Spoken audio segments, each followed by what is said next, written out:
Bismillahirrahmanirrahim. Assalamualaikum warahmatullahi taala wabarakatuh. Jadi untuk memberkati majlis kita pada malam ni, Waalaikumsalam. insya-Allah kita buka majlis kita dengan Ummul Kitab Al-Fatihah. Auzubillah.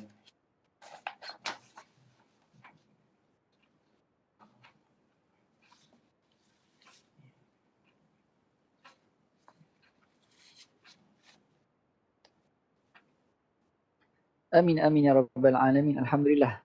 Bertemu kembali lagi kita dalam gelanggang forum remaja seperti biasa pada setiap malam Rabu. Jadi topik kita pada hari ini ialah internet. Baik buruknya internet dalam kalangan pelajar.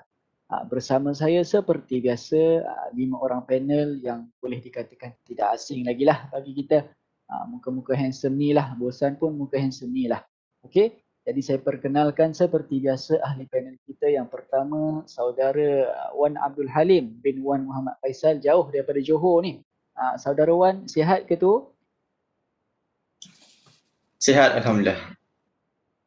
Alhamdulillah, baik-baik aja. Seterusnya ahli panel kita yang kedua saudara Muhammad Nur Firash bin Azman. Saudara Firash, sihat ke tu? Sihat, Alhamdulillah. Alhamdulillah. Terus kepada ahli panel kita yang ketiga iaitu saudara Radin Umar Faruq bin Radin Muhammad Nisamuddin yang handsome lagi kacak tu. Apa khabar saudara Umar? Alhamdulillah, sihat. Alhamdulillah, sihat. Baiklah, ahli panel kita yang keempat pula saudara Amirul Aiman bin Zakwan. Saudara Aiman, macam mana? Alhamdulillah, sihat. Alhamdulillah, alhamdulillah semua. Dan seterusnya panel kita yang terakhir saudara Ahmad Mustaqim bin Kamaruddin. Abang Mustaqim kita macam mana? Okey ke? Okey, tak ada masalah. Okey. Abang Mustaqim suka hambar dengan saya. Okay, tak apalah. Okey. Sebelum kita pergi lebih jauh, sebelum saya menyimpang lebih jauh daripada sebelum panel-panel kita menghuraikan lebih jauh, jadi saya terus kepada soalan yang pertama. Kita nak buang masa malam ni banyak. Kalau boleh kita nak kongsikan bersama insya-Allah. Jadi soalan yang pertama ditujukan kepada panel yang pertama, saudara Wan Abdul Halim. Jadi apakah sebenarnya maksud internet itu sendiri? Apakah maksud internet yang diuar-uarkan oleh remaja maupun orang yang sudah berusia pada masa kini? Maksudnya rakyat Malaysia ni tak kisahlah yang tua ataupun yang muda, apa yang mereka faham berkenaan internet itu sendiri. Dipersilakan saudara Wan, panel yang pertama. Baik, terima kasih kepada saudara fungsi majlis kita. Bismillahirrahmanirrahim. Jadi berkaitan dengan internet ni, jadi internet ni bermaksud penghubung di antara pengguna-penggunanya. Ramai yang menggunakan internet pada masa kini untuk bertujuan menimba ilmu ataupun mencari pekerjaan. Walau bagaimanapun, internet ni dapat mendekatkan hubungan kita dengan keluarga atau sahabat-sahabat yang jauh di perantauan. Jadi itulah daripada saya maksud internet. Terima kasih kepada saudara Wan Abdul Halim selaku panel kita yang pertama. Ringkas tetapi padat dan jelas. Baiklah. Jadi saudara panel yang pertama kita telah menyatakan bahawa penggunaan internet ni secara tidak langsung maupun secara langsung dapat mendekatkan perhubungan di antara sahabat ataupun keluarga yang berada jauh di perantauan ataupun yang berada di mana sekalipun lah orang kata. Jadi boleh saya nak tanya panel yang kedua lah. Boleh tak saudara terangkan bagaimana cara untuk kita mendekatkan perhubungan tersebut dengan menggunakan internet itu? Dipersilakan saudara Firash. Okey, terima kasih Tuan Moderator. Soalan yang amat menarik. Baiklah, saya akan menerangkan satu persatu. Okey, seperti yang kita ketahui, masyarakat sekarang ramai yang menggunakan perhubungan yang sangat mudah untuk digunakan iaitu internet. Banyak contoh yang terdapat di dalam penggunaan internet untuk menghubungkan talian tersebut. Seperti sekarang ni kita banyak menggunakan aplikasi-aplikasi seperti email, Facebook, WhatsApp, Instagram dan banyak lagi lah. Jadinya walau bagaimanapun tidak kesemuanya menganggap penggunaan komuniti ini bagus Ada juga yang menganggap ianya sebagai satu benda buruk jika ianya tidak digunakan dengan cara yang betul. Itu saja jawapan dari saya. Okey, baik. Terima kasih kepada saudara Firash selaku panel kita yang kedua. Jadi boleh dikatakan jelaslah sudah terang lagi bersuluh bahawa internet ni adalah penghubung yang sangat baik dan mudah untuk digunakan. Tetapi tidak semua penggunaan internet ni ada baik dia. Ada juga orang kata buruk dia. Tapi tak apa dulu, kita tak payah sembang pasal buruk lagi sebab saya rasa penonton kita pada malam ni tak puas hati lagi. Sebenarnya banyak lagi kebaikan internet ni. Jadi saya nak tanya kepada panel yang seterusnya, panel yang ketiga, iaitu saudara Umar. Boleh tak saudara kemukakan pandangan saudara sendirilah mengenai penggunaan internet? Sebab macam saudara Firash tadi cakap, boleh guna untuk contoh menimba ilmu, cari kerja dan sebagainya. Macam-macam lagi sebenarnya. Dipersilakan saudara. Okey, baik. Terima sekali terima kasih kepada Tuan Moderator. Baiklah, saya akan beritahu sedikit tentang kebaikan mengenai internet. Jadi antara kebaikannya, penggunaan internet ni adalah untuk kita ni menambah ilmu kita. Dan juga boleh juga kita membuat mencari pekerjaan. Contohnya kan, terdapat banyak laman web yang mengutarakan tentang pendidikan ataupun pekerjaan, kan? Seperti yang kita sedia maklum, zaman sekarang ni kan, masa sekarang ni, banyak remaja yang dia ni duduk rumah je, tak buat apa-apa. Contohnya sementara lagi-lagi kepada remaja yang sementara macam tunggu result kan, tunggu keputusan peperiksaan, contohnya lepasan SPM ataupun graduan diploma ataupun degree kan, sementara dia nak apply satu kerja tu dia duduk rumah, banyak tak buat apa-apa. Jadi tak ada salahnya untuk dia orang ni gunakan internet ni untuk mencari pekerjaan. Sementara nak tunggu tu lah. Jadi banyak masa yang terbuang. Kalau remaja yang masa sekarang ni dia duduk rumah tak buat apa-apa kan. Jadi benda tu sia-sia, tak dapat manfaat. Jadi remaja sekarang dia boleh guna internet untuk cari pekerjaan. Ataupun untuk tambah ilmu kan. Seperti contoh dia boleh buka YouTube, dengar-dengar majlis ilmu ke untuk tambah ilmu pengetahuan dia kan. Jadi walaupun ianya sekejap sementara pekerjaan tu, tapi sekurang-kurangnya kita tak buang masa. Sekurang-kurangnya kita buat perkara yang dapat faedah, yang mendapat kebaikan, yang memberi kita manfaat. Suka untuk saya sebut pepatah ni ya, iaitu masa itu emas. Kan? Semua tahu kan pepatah ni, masa itu emas. Jadi oleh itu kita ni harus sama-sama menghargai setiap detik yang berlalu dengan kita mengisikan dengan perkara-perkara yang berfaedah yang membawa kita kepada ke arah kebaikan. Jadi itu saja daripada saya. Masya Allah. Wal asr. Al-waqtu kasayf. Illa taqta'ahu qata'ak. Itu dia. Okey, baiklah. Terima kasih saudara Radin Umar. Jadi panel yang ketiga tadi menerangkan bahawa internet ni dapat menyediakan ataupun membantu remaja yang sedang boleh, contohlah sambil-sambil tunggu result SPM contoh boleh cari kerja daripada duduk saja main TikTok kat rumah, mak ayah pun tak tolong, contoh okey, nampak macam marah kan. Okay. Jadi betul lah apa yang panel ketiga mention kan tadi. Jadi kita beralih pula kepada keburukan. Tadi kita duk sebut kebaikan. Jadi orang kata internet ni ada juga keburukan dia. Jadi saya terus kepada panel yang keempat, saudara Amirul Aiman. Apakah mungkin panel keempat boleh sebut sikit contoh apakah keburukan yang terdapat dalam penggunaan internet ni? Dipersilakan. Terima kasih kepada pengurusi majlis. Baik, saya akan terangkan keburukan tentang internet. Daripada sudut negatif, pada penggunaan internet memang ada. Namun ianya tidak harus dijadikan penghalang pada pelajar untuk menggunakannya. Banyak kes yang terjadi melalui internet. Antaranya penipuan melalui laman web yang kini kian bermaharajalela. Bagi yang tidak mengetahui kemungkinan akan menjadi mangsa kepada sindiket penipuan ini. Mereka berkemampuan untuk mendapatkan wang mangsa dengan berbagai-bagai cara. Ada kalanya ia berlaku di luar sedar mangsa. Ini kerana penganjur penipuan ini menggunakan teknik psikologi sehingga mangsa mempercayai dakwaan sindiket itu. Biasanya penipuan ini menghubungi mangsanya melalui email yang bisa digunakan oleh para pelajar. Berikut adalah beberapa contoh penipuan yang boleh anda dapati melalui laman web.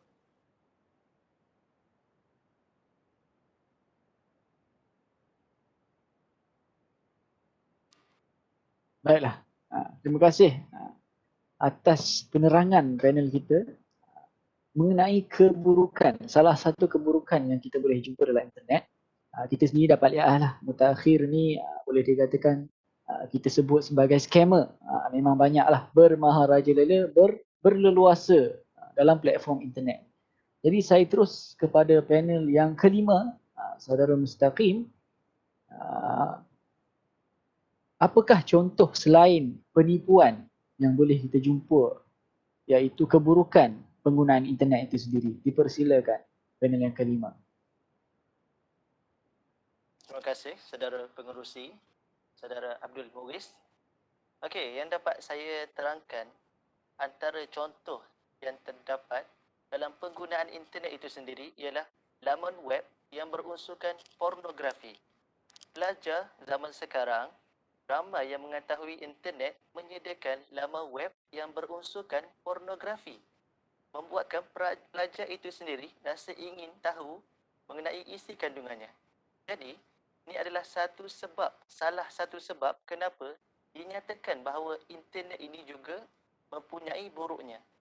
Jadi, dekat sini kita dapat tanggungjawab ibu bapa harus ditekankan lagi bagi menjaga setiap perbuatan anak mereka itu sendiri. Ini semua akan menjejaskan pelajaran mereka. Otak mereka ni akan menjadi sempit dan cetek. Pengetahuan mereka juga hanya setakat itu sahaja. Mereka akan menumpukan kepada laman web yang berunsurkan pornografi ini. Jadi ibu bapa haruslah memantau anak-anak mereka semasa mereka menggunakan internet. Kita sedia maklum bahawa pelajar sekarang lebih sosial berbanding pelajar zaman dahulu.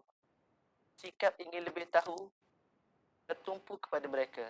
Kita tidak boleh menyalahkan laman web yang menyediakan unsur-unsur sedemikian. Tetapi ibu bapa lah yang harus mendidik anak-anak mereka dengan lebih tegas.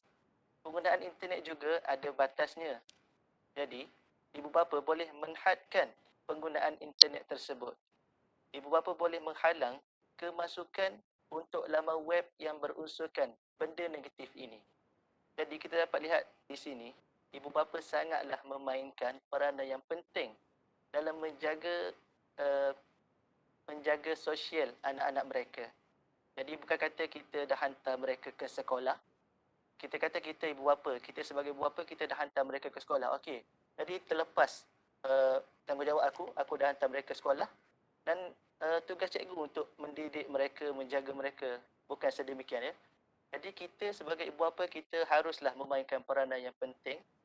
Sebab apa? Sebab mereka ni, anak-anak pelajar ni adalah anak-anak kita. Jadi kita yang kena kedepankan diri kita untuk lebih menjaga mereka daripada kita serahkan sepenuhnya kepada pihak sekolah.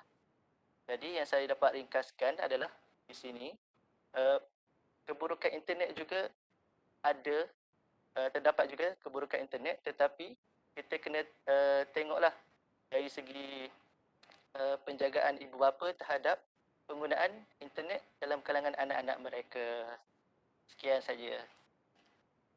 Jutaan terima kasih diucapkan kepada saudara kita panel yang kelima, saudara Mustaqim. Jadi beliau sebut berkenaan dengan unsur-unsur lucah lah boleh dikatakan. Dalam internet memang belana kona lah orang kata.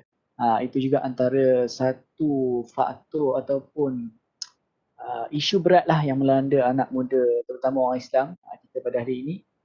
Salah satu juga jarum senjata Yahudi lah dalam 5S tu kalau kita kaji tu, sport, screen dan salah satunya seks. Na'udzubillah min zalik, semoga kita dijauhkan insya-Allah. Baiklah, saya terus kepada pertanyaan kepada panel yang keempat. Kita rotate balik, saudara Aiman. Jadi mungkin saudara boleh olah lagi. Tadi kita dah jumpa berkenaan scammer, berkenaan unsur pornografi. Mungkin saudara Aiman boleh tambah lagi biar kita nampak, biar kita sedar sikit sebenarnya bahaya kalau kita menyalahgunakan internet tersebut. Dipersilakan saudara Aiman. Terima kasih kepada pengerusi majlis. Saya amat bersetuju dengan pendapat yang diberikan oleh panel mustaqim kita tadi. Bagi pandangan saya, terlalu banyak keburukan yang terdapat dalam penggunaan internet tersebut. Bukan setakat penipuan ataupun laman web yang berunsurkan pornografi, malah banyak lagi yang terdapat di dalam internet tersebut. Antara keburukan internet ni, antara sebab keburukan internet ni, bila tersebarnya berita palsu. Bagi saya, kita harus berhati-hati dengan menggunakan internet. Jika kita bijak menggunakannya, benda negatif yang terdapat di dalam internet tersebut tidak akan menjejaskan penggunaan yang baik. Sekian daripada saya. Terima kasih. Baik, terima kasih saudara Aiman atas penambahan yang cukup orang kata melengkapkanlah. Jadi jutaan terima kasih saya ucapkan kepada semua panel yang telah memberikan orang kata huraian, penjelasan, penerangan yang boleh dikatakan sangat mantap pada berkenaan dengan tajuk kita pada malam ini, insya-Allah. Jadi baik buruknya internet dalam kalangan pelajar, itu tajuk kita pada hari ini ya. Okey, baiklah seterusnya tibalah masa untuk sesi Q&A ataupun soal jawab dengan para penonton kita, viewers kita, audien kita pada malam ini. Jadi saya tanpa membuang masa, saya membuka ruanglah kepada mana-mana penonton yang orang kata memang dah ada persoalan dalam benak fikiran, yang dah lama pendam dalam hati, terseksa dan sebagainya. Boleh sama-sama kita kongsi luah dan boleh kita tanya pada para panel kita pada malam ini.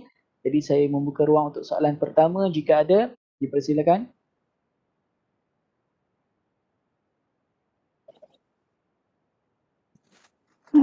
Okey, terima kasih kepada Tuan Moderator. Saya nak tanya satu soalan kepada panel kita.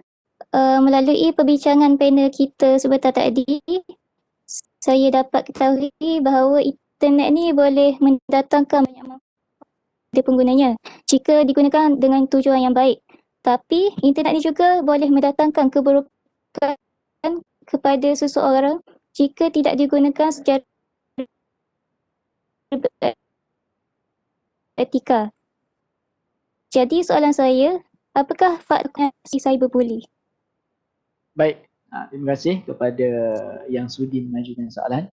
Jadi saya memberi peluang kepada panel yang pertama, saudara Wan Abdul Halim, untuk menjawab persoalan tersebut yang mana soalan dia tadi, internet ni ada baik ada buruk dia. Jadi soalan dia, apakah faktor boleh berlakunya jenayah cyber seperti cyberbully? Dipersilakan saudara Wan Abdul Halim. Baiklah, terima kasih kepada saudari yang bertanya tadi. Bismillahirrahmanirrahim. Jadi berkaitan tentang cyberbully. Jadi maksud cyberbully mengikut National Crime Prevention Council adalah apabila internet, telefon bimbit atau alat lain gunakan atau imej diniatkan untuk mencedera atau memalukan orang lain. Isu cyberbully ini memang tidak asing lagi pada kita.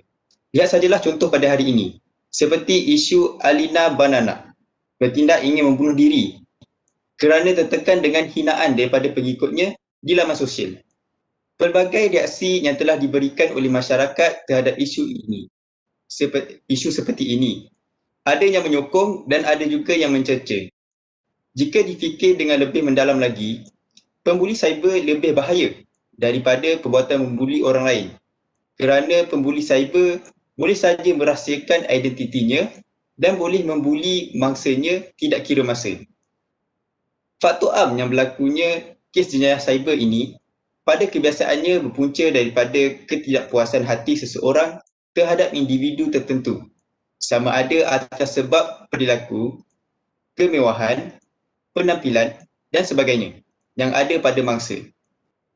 Penggunaan teknologi yang tiada hadnya menjadikan pembuli cyber lebih berani dalam mendera bangsa secara mental dengan menggunakan kata-kata negatif bertujuan untuk menyakiti hati mangsa sekaligus memberi penderaan emosi dan mental kepada mangsa.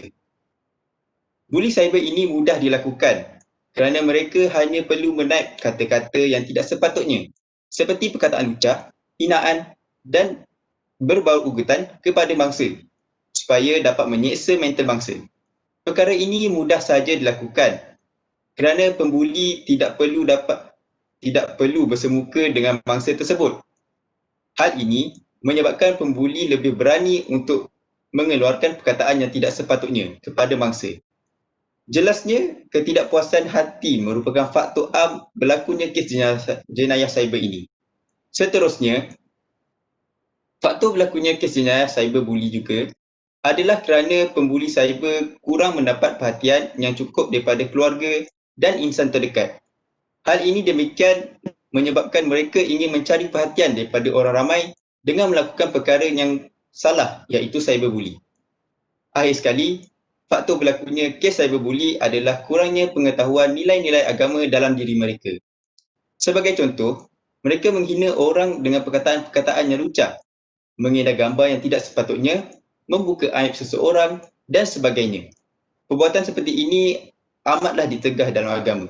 Hal ini boleh menyebabkan mangsa mengalami tekanan emosi yang sangat teruk dan jika dibiarkan, mangsa mungkin mengambil keputusan drastik untuk membunuh diri.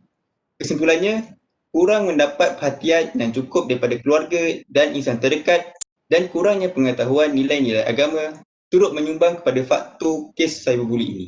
Sekian sahaja daripada saya. Terima kasih. Sama-sama. Terima kasih diucapkan. Jadi jawapan yang boleh dikatakan jelaslah menjawab persoalan lah bagi saudari yang bertanya tadi. Seterusnya saya buka lagi jika masih ada penonton yang ingin bertanyakan soalan. Dipersilakan. Ya, Tuan Moderator, saya ingin bertanya soalan kepada panel kita. Silakan. Sebentar tadi, Tuan panel telah menjelaskan faktor-faktor terjadinya cyberbully dalam kalangan pengguna internet. Jadi sekarang bolehkah saya tahu apakah langkah-langkah bagi membendung dan membanteras isu cyberbully ini dalam kalangan pelajar? Baiklah, satu soalan yang cukup menarik daripada saudari penonton kita yang kedua. Jadi saya tujukan soalan ini, saya sambungkan kepada panel yang kedua, saudara Firash. Mungkin saudara boleh jelaskan apakah antara langkah bagi kita untuk kita membendung ataupun membanteras isu cyberbully ini? Dipersilakan. Okey, baiklah. Terima kasih Tuan Moderator dan saudari yang bertanya. Terdapat pelbagai langkah drastik yang boleh dijalankan untuk membendung dan membanteras isu cyberbully ini. Antaranya ialah dengan memberi kesedaran kepada masyarakat akan ancaman sebenar jenayah cyber yang boleh memudaratkan kehidupan mangsa. Kempen boleh dilakukan melalui iklan di media cetak ataupun media digital, perlu diperluaskan kepada seluruh masyarakat, terutamanya yang mempunyai pengetahuan cetek akan penggunaan teknologi pada hari ini. Pelbagai taktik yang licik digunakan penjenayah cyber untuk memerangkap bangsa. Oleh itu, iklan dan kempen yang dijalankan adalah perlu supaya masyarakat betul-betul memahami dan mengambil serius akan langkah keselamatan apabila menggunakan aplikasi di telefon pintar masing-masing. Seterusnya, pihak berkuasa seharusnya mengkaji dan memperkenalkan undang-undang yang mampu menghalang jenayah cyberbully dari berterusan berlaku di negara kita khususnya. Isu keselamatan cyber sebenarnya menjadi topik tumpuan dalam perbincangan antara masyarakat dalam media sosial.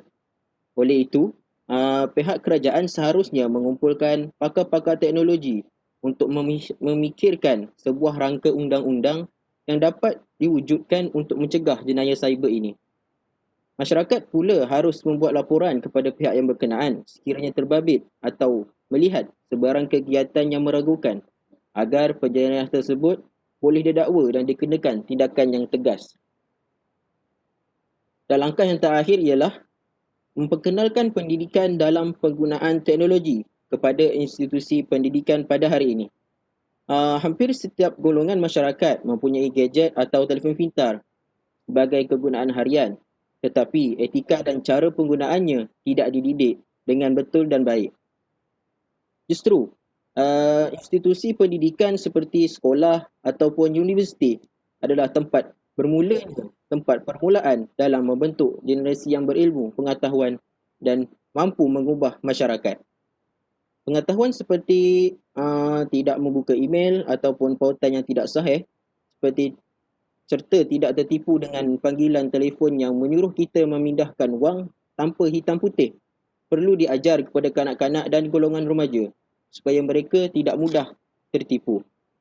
Hal ini kerana mereka mudah dipengaruhi dan dipergunakan oleh penjenayah cyber dalam mencari keuntungan pribadi.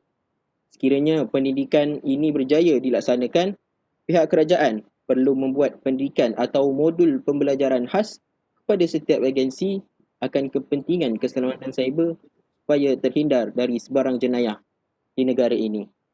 Sekian jawapan dari saya. Terima kasih saudara Firash, atas jawapan yang diberikan. Jadi saya buka lagi peluang yang terakhir ataupun ruang soalan yang terakhir bagi mana-mana penonton. Jika masih ada soalan yang hendak ditujukan kepada para panel, dipersilakan.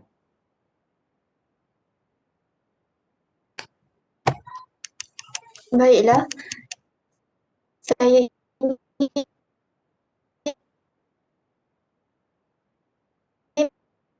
mengajukan satu soalan kepada panel kita berkaitan dengan ketagihan penggunaan internet, terutama dalam kalangan pelajar.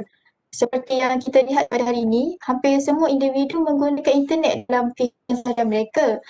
Tetapi jika penggunaan internet tersebut terlalu melampau, ia boleh mendatangkan kesan yang buruk kepada penggunanya. Jadi saya apa bagi mengatasi penggunaan internet dalam kalangan pelajar? Baiklah, terima kasih saudari. Bagi saya satu soalan yang agak deep lah ketagihan penggunaan internet. Saya rasa kita semua pun kalau tak ada internet boleh mati nowadays. Okey. Jadi insya-Allah saya sambungkan soalan kepada panel yang ketiga, saudara Umar. Mungkin boleh ulas sedikit tentang persoalan yang diajukan oleh penonton kita berkaitan cara untuk kita atasi ketagihan guna internet dalam kalangan pelajar. Dipersilakan. Okey, baiklah. Terima kasih kepada Tuan Moderator dan juga saudari yang mengajukan soalan sebenarnya tadi. Okey, sebenarnya ini satu soalan yang bagus sebab kalau kita tengok sekarang ni ramai yang terjebak dengan masalah ketagihan internet. Betul? Okey, jadi dalam isu ketagihan internet ni ibu bapa sebenarnya sangat-sangatlah memainkan peranan yang sangat penting. Okey, sebab apa? Sebab ibu bapa ni dialah yang paling dekat dengan anak-anak. Betul? Anak-anak pula dia lebih mendengar ibu bapa bercakap daripada orang lain. Betul? Okey, jadi ibu bapa ni dia perlu melakukan pemantauan penggunaan internet. Sebagai contoh kan, kalau kat rumah kita yang ada laptop ke, yang ada komputer apa semua tu, letakkan ruangan nak guna internet tu dekat ruang tamu ataupun kat mana-manalah, asalkan ruang yang kita boleh nampak, yang mana ibu bapa tu dia boleh tengok. Untuk apa? Untuk dia pantau anak-anak kan, untuk dia tahu apa yang anak-anak ni tengok, apa yang anak-anak ni baca. Sebab apa? Sebab kadang-kadang anak-anak ni dia biasalah internet zaman sekarang pun bukannya betul sangat. Seperti saudara moderator kita cakap tadi, dia banyak corner kan. So jadi perlunya ibu bapa ni untuk dia pantau apa yang anak-anak ni tengok dengan internet ni.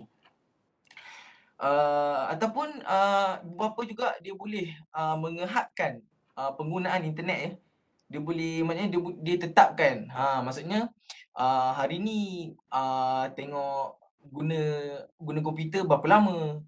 Sejam, 2 jam. Ataupun dia boleh kecilkan lagi skop tu. Maksudnya dari segi harian ataupun mingguan ataupun dalam seminggu tu hanya ikutlah 2 kali ataupun 3 kali boleh guna komputer. Dan ikutlah keselesaan kepada ibu bapa. Seterusnya untuk mengekang anak-anak ni daripada melalui laman web yang melalaikan, yang bukan-bukanlah kan, senang cerita pihak ibu bapa ni dia kena dia boleh memuat naik satu program ataupun software yang mana software ni dia boleh, maknanya dia boleh block apa-apa lah web yang tak elok lah kan, yang melalaikan lah, yang tak berfaedah. Sebab apa? Dia ni laman web macam ni dia boleh memberi kesan yang buruk kepada anak-anak kita. Lagi-lagi anak-anak yang masih kecil, yang di bangku sekolah kan, sekolah rendah. Yang lagi teruknya yang masih tadika pun kadang-kadang dah terjebak dengan masalah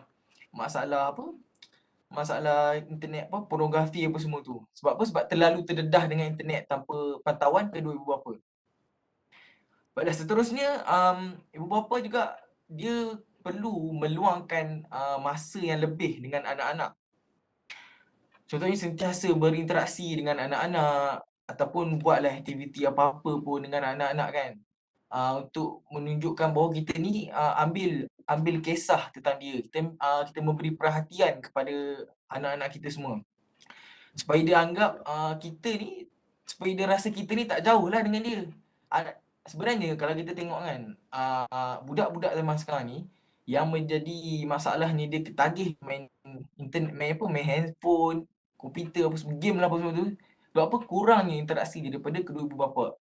Ataupun ibu ayah ni dia terlalu sibuk dengan kerja lah, ataupun apa-apalah aktiviti dia sampai dia lupa nak luangkan masa yang lebih dengan anak-anak, sehingga anak-anak ni dia cari benda ataupun dia cari sesuatu yang boleh menggantikan ibu ayah dia. Yang paling terdekat dengan dia apa? Handphone lah. Handphone, komputer ada kat rumah kan. Okey. Justru pastikan ya setiap aktiviti yang dilakukan yang kita buat tu dapatlah mengurangkan bosan anak-anak kita ni. Contohnya petang-petang kita bawa lah dia orang pergi keluar kan, ataupun main apa-apalah sukan yang boleh menghilangkan rasa dia orang ni bosan. Tak adalah duduk rumah je kan. So benda tu ibu ayah boleh praktikkan benda tu. Galakkan juga anak-anak menyertai aktiviti sukan. Ini juga penting. Kalau contohlah ibu ayah ni terlalu sibuk kan, macam dia sibuklah, dia tak mampu nak luangkan masa dengan anak, dia boleh untuk galakkan anak dia ceburi bidang-bidang sukan, menyertai aktiviti sukan ataupun pasukan berpakaian seragam, beruniform, apa-apalah yang asalkan membuat aktiviti yang tidak menggunakan alat-alat gadget zaman sekarang ni, internet, komputer apa semua tu. Sebab di samping itu boleh juga anak-anak ni dia memupuk perasaan yang dia meningkatkan jati diri dalam diri tu dan rasa tanggungjawab dia terhadap diri dia sendiri. Baiklah, akhir sekali langkah bersama dengan pihak sekolah, yang mana pihak sekolah juga ada peranan dia dalam untuk memantau remaja sekarang ni, anak-anak sekarang ni daripada ketagihan internet ni. Masuklah dengan mempraktikkan teknik pengajaran dan pembelajaran yang seimbang dengan kaedah perbincangan dan kerja amali berbanding penggunaan gadget dan internet semata-mata. Maknanya dekat sekolah juga mungkin cikgu-cikgu boleh menerapkan menerapkan pembelajaran. Maksudnya internet ni kebaikannya apa, macam mana penggunaannya, cara gunanya macam mana.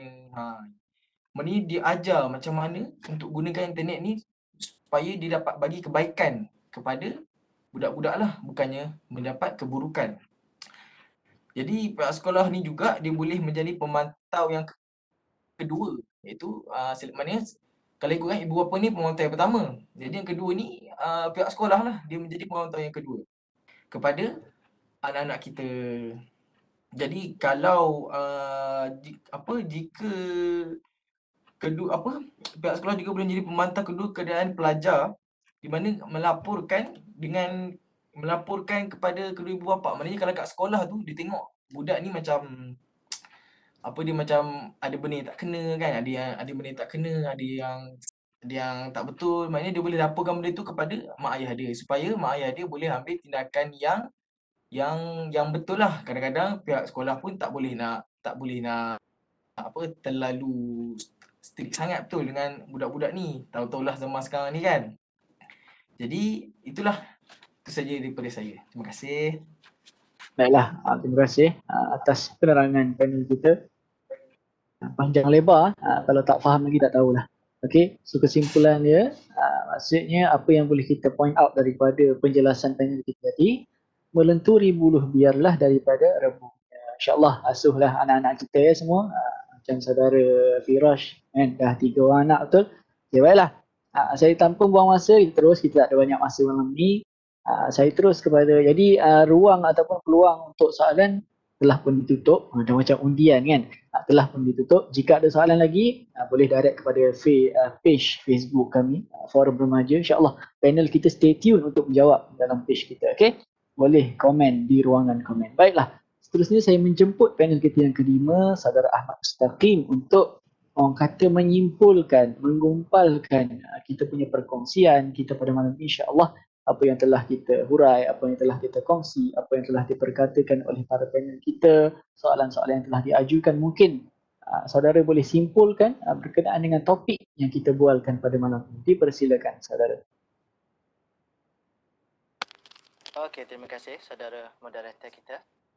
Okey, sebagai kesimpulannya, pengaruh ICT dalam tahap kemodenan dan kehidupan masa kini tidak dapat dielakkan dan mempunyai pengaruh yang besar dalam kehidupan, khususnya generasi muda ataupun pelajar.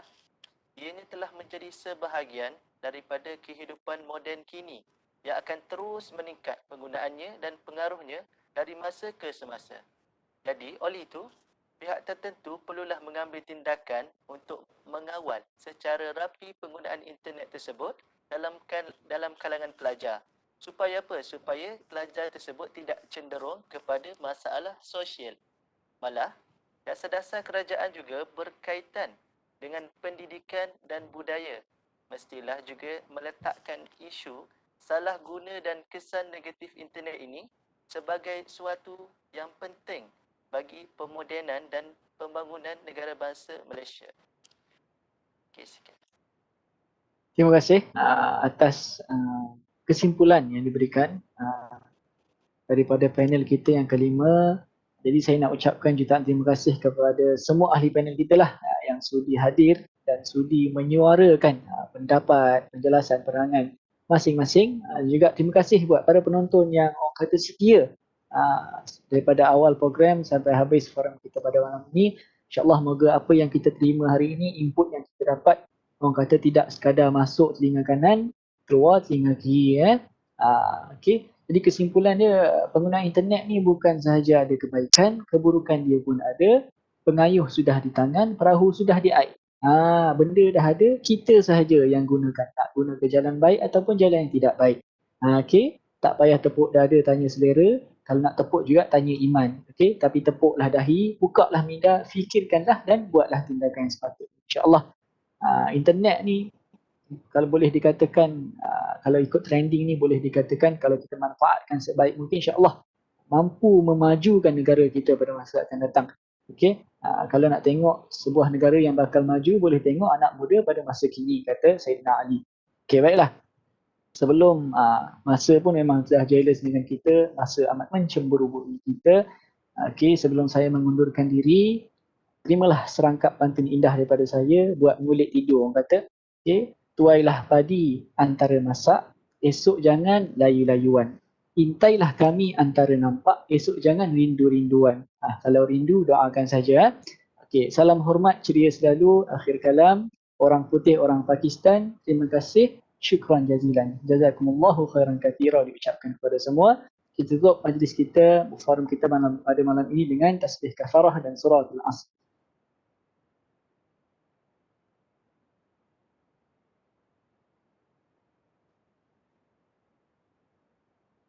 Wabillahi taufiq wal hidayah. Wassalamualaikum warahmatullahi taala wabarakatuh. Sampai jumpa lagi. Assalamualaikum. Waalaikumsalam warahmatullahi taala wabarakatuh. Waalaikumsalam warahmatullahi wabarakatuh.